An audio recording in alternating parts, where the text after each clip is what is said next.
একজন প্রবাসী, যে কোনো একজন বিদেশিকে একবার জিজ্ঞাসা করো, ছেলে বাপ, ছেলেরা জিজ্ঞাসা করো একজন প্রবাসীকে যে টাকাটা জমাইতে কি পরিমাণ কষ্ট, কলজাটা মাটিত লাগিয়া যায়। আমি নিজে দেখছি তো অসংখ্যবার, হজ উমরার মধ্যে কত মানুষ দেখলাম কি কষ্টে টাকা রোজগার করে, 12 ঘন্টা ডিউটি করে, 12 ঘন্টা টানা, ওইখানে কোনো ফাঁকিবাজি নাই। 12 ঘন্টা ডিউটির পরে হোটেলের নিচে, বিল্ডিং এর নিচে, আন্ডারগ্রাউন্ডে একটা রুমে 12 জন 14 জন একটা সাদ্দুর বিছাইয়া মাটিত শুয়ে, নিজেরা রাইন্দা খায়, নিজের গো জামা কাপড় নিজেরা ধোয়, একটা ট্যাবলেট। এক ছেলে একদিন আমারে কইতেছে, হুজুর আজকে 11 বছর বিদেশ, একটা ট্যাবলেট জীবনে কেউ কোনোদিন নাই, কত খুললা দিন, সব নিজেরটা নিজে করতে হয় হুজুর। কত সময় জ্বরে, মাথা ব্যথা, এই পাশ ওপাশ কাতরাই সারা রাত, বিবি নাই, সন্তান নাই, বাবা নাই, মা নাই, কেউ যে একটু আদর করে হাত বুলায় দিব, এই মানুষটাও নাই, ওই পাই বসে বলে না ভাইয়া।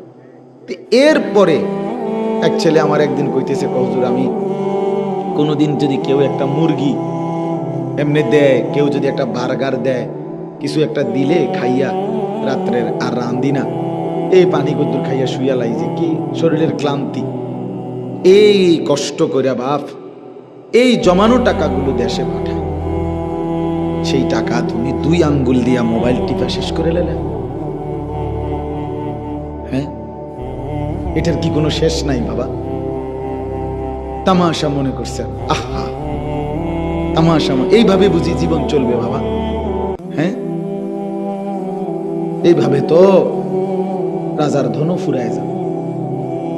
এই 2 আঙ্গুলে মোবাইল টিপলে সারা দিন সারা রাত এত নাচ গান ছবি, অকাতরে এভাবে বানের পানির মতো যদি আমরা টাকা শেষ করে ফেলি, এগুলো টাকা খরচ হয় না?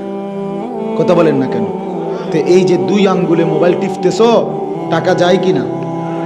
টাকাটা হোক তোমার বাবার, হোক তোমার ভাইয়ের, কিন্তু খোদার কসম প্রত্যেকটা টাকার পিছনে ঘাম আছে, কষ্ট করে রোজগারের টাকা। এটা কোনো মাটির থেকে বাইরেছে না টাকা। আজকে ফিলিস্তিনের মুসলমান জীবনে, তাদের 7 বছরের বাচ্চা জীবনে কি ভাবছে এই পরিণতি দেখতে হবে? 12 বছরের লাশটা পর্যন্ত দাফন করতে দিচ্ছে, পানি নাই, বিদ্যুৎ নাই, তেল নাই, কিচ্ছু নাই, কিচ্ছু এই পৃথিবীতে বর্তমানে।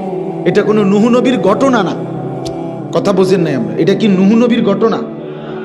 তো বলো না বাপ, এটা তো এই মুহূর্তের রানিং, এই সেকেন্ডের ঘটনা, চলমান ঘটনা।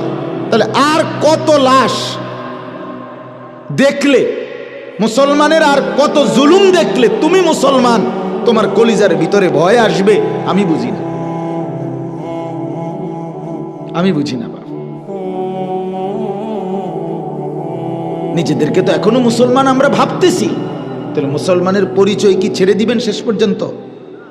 কথা বলেন না কেন? আল্লাহকে ছেড়েই দিলেন পুরা। তাইলে যদি মুসলমানের পরিচয় রাখতে হয় তো টিকবেন কিভাবে?